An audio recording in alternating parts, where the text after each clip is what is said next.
Livro A Luz do Consolador, Ivone Amaral Pereira, pela editora FEB. Capítulo A Grande Doutrina dos Fortes. De quando em vez chegam aos nossos ouvidos queixas de irmãos em crença, cuja sensibilidade não se conforma com certos deslizes praticados por espíritas, que parecem não estar à altura da importante tarefa confiada pelo invisível aos adeptos da terceira revelação. Temos procurado reconfortar, quanto possível, esses delicados irmãos, chamando-lhes a atenção para determinados pontos de doutrina, capazes de explicar também essa particularidade em torno dos mesmos adeptos. E isso para que os queixosos não se dobrem ao desânimo, fazendo periclitar a própria fé, o que é sempre possível aos adeptos que se atenham a uma fé sorvida no que ouviram outros adeptos dizerem, em vez de se dedicarem aos livros da legítima doutrina espírita e às observações daí consequentes, indispensáveis sempre à boa instrução de cada um. O estudo eficiente do Espiritismo esclarece de tal forma os aspectos gerais da vida, como a situação dos espíritas, que, a ele nos dedicando devidamente, não mais surpresas nem vacilações nos chocarão em qualquer setor. Seremos então espíritas preparados para os entrechoques das múltiplas facetas da existência. E saberemos que o Espiritismo e o próprio Evangelho exigem que, para servi-los, sejamos realmente fortes, capazes de enfrentar quaisquer situações difíceis, seja no ardor das próprias provações, nas lutas do trabalho em geral, ou diante das fraquezas e imperfeições dos irmãos em crença. Meditando sobre o Evangelho, vamos observar que, para podermos praticá-lo, deveremos, acima de tudo, ser vigorosos de ânimo, corajosos a toda prova. Os primeiros discípulos do Nazareno e os primeiros cristãos foram espíritos fortes por excelência, idealistas audazes, práticos e não místicos, caracteres de ação, porque a tarefa a realizar seria volumosa demais para os ombros de um contemplativo. Um caráter tíbio, por exemplo, como romperia ele com as tradições milenárias do judaísmo ou do paganismo, para renovar totalmente as próprias convicções? Como enfrentaria o tímido a necessidade de se curvar à palavra revolucionária de Jesus, palavra que arrojaria por terra antigos preceitos de domínio e até de crueldade, para aceitar a união das criaturas através do amor, quando a força era que ditava leis? E como suportaria o indeciso a ordem divina de compreender num mendigo, num leproso, numa pecadora, num publicano ou num samaritano, o irmão a quem deveria amar e proteger, quando o ódio de casta ou de raça e o desprezo pelos pequeninos eram recomendações seculares? Como se haveria o impressionável sob o imperativo de morrer pelo amor do Cristo à frente da espada dos herodianos ou nas arenas dos circos de Roma, dando-se como repasto às feras? E sem a coragem da própria fé, porque a fé é uma expressão de coragem, como poderiam pôr as mãos sobre um endemoninhado, um paralítico ou um leproso e curá-los em nome do Senhor? E ainda, sem a fortaleza do ânimo, como acreditariam eles na vitória daquela estranha doutrina, saída de uma obscura província dominada pela águia romana, doutrina que eles próprios deveriam espalhar pelo mundo, onde só a força, o egoísmo e o orgulho lavraram leis?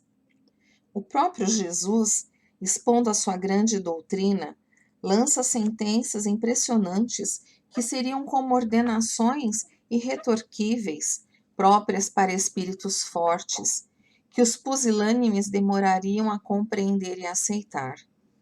Seja o vosso falar sim, sim, não, não. Aquele que ama a seu pai ou a sua mãe mais do que a mim não é digno de mim. E aquele que não renunciar a tudo o que tem não pode ser meu discípulo. Em verdade te digo que ninguém pode ver o reino de Deus se não nascer de novo. Eu não vim trazer a paz à terra, mas a espada. Vim separar de seu pai o homem, de sua mãe a filha, de sua sogra a nora, e o homem terá por inimigos os de sua própria casa. Vim lançar fogo à terra e desejo que ele se acenda. Se o teu olho ou a tua mão te servem de escândalo, corta-os e lança-os fora de ti, porque melhor te é que se perca um ou dois dos teus membros do que todo o teu corpo vá para o inferno. Se alguém te ferir na face direita, oferece também a outra. E àquele que tirar a tua túnica, larga-lhe também a capa. Amai a vossos inimigos, fazei bem aos que vos têm ódio, e orai pelos que vos perseguem e caluniam. Porque se vós não amais senão os que vos amam, que méritos haveis de ter? Se vossa justiça não for maior e mais perfeita do que a dos escribas e fariseus, não entrareis no reino dos céus. Assim, luz a vossa luz diante dos homens, que eles vejam as vossas boas obras e glorifiquem a vosso Pai que está nos céus. Sede, pois, perfeitos, como vosso Pai Celestial é perfeito. São, como vemos, ordens de comando revolucionário, impelindo paladinos para a grandiosa batalha de encontrar Deus em si próprios. E, se mais não citaremos, será porque iríamos longe com a observação.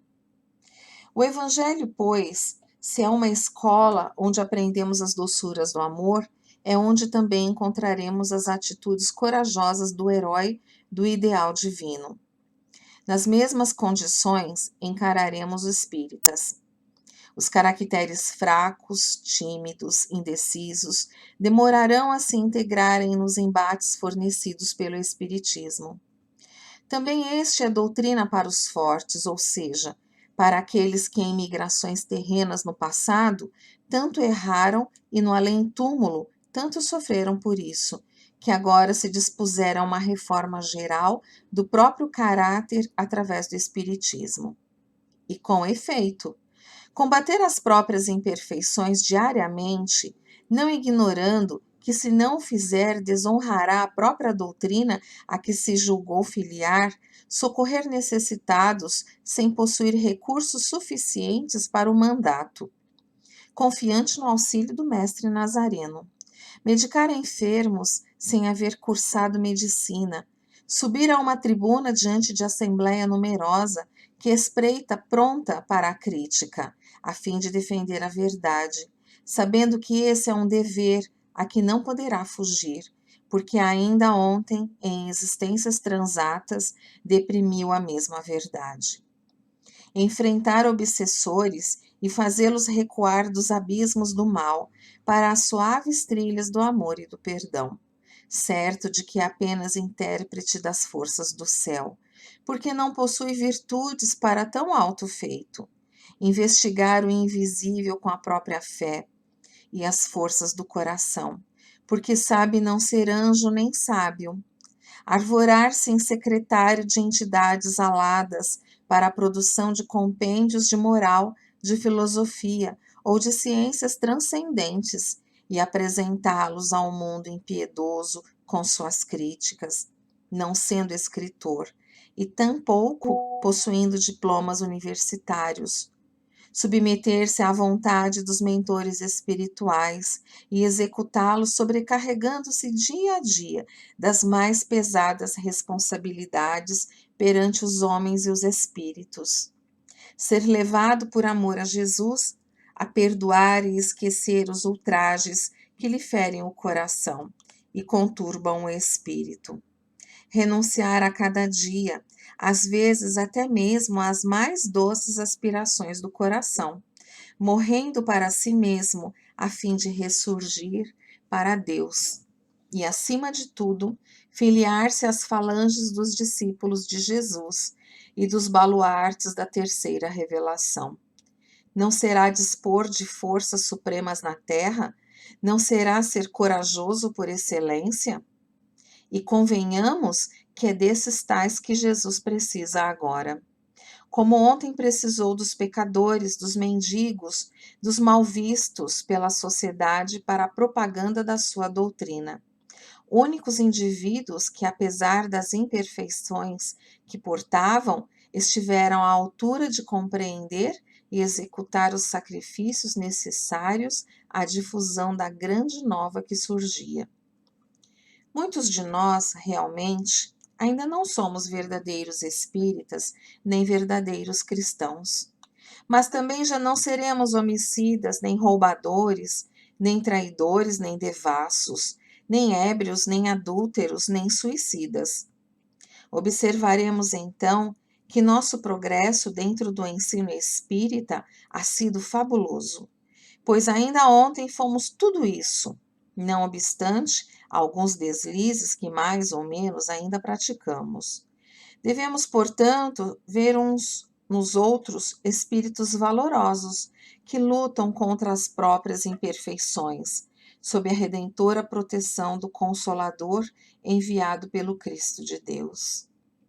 Não vejamos em nossos irmãos de crença, ainda imperfeitos, espíritas indesejáveis, mas pupilos de uma doutrina celeste, recém-libertado de terríveis correntes malignas.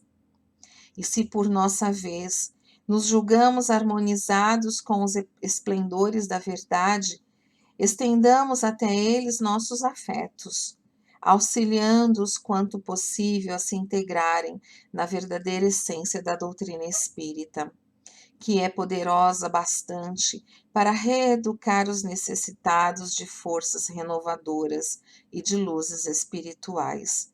E todo esse trabalho que somos chamados a executar será labor para espíritos fortes, porquanto, tal como aconteceu aos primeiros discípulos do Nazareno, também teremos de desenvolver lutas árduas para o estabelecimento das verdades celestes sobre a terra, supremo ideal daqueles que já conseguiram predisposições para a comunhão com a força suprema do eterno bem.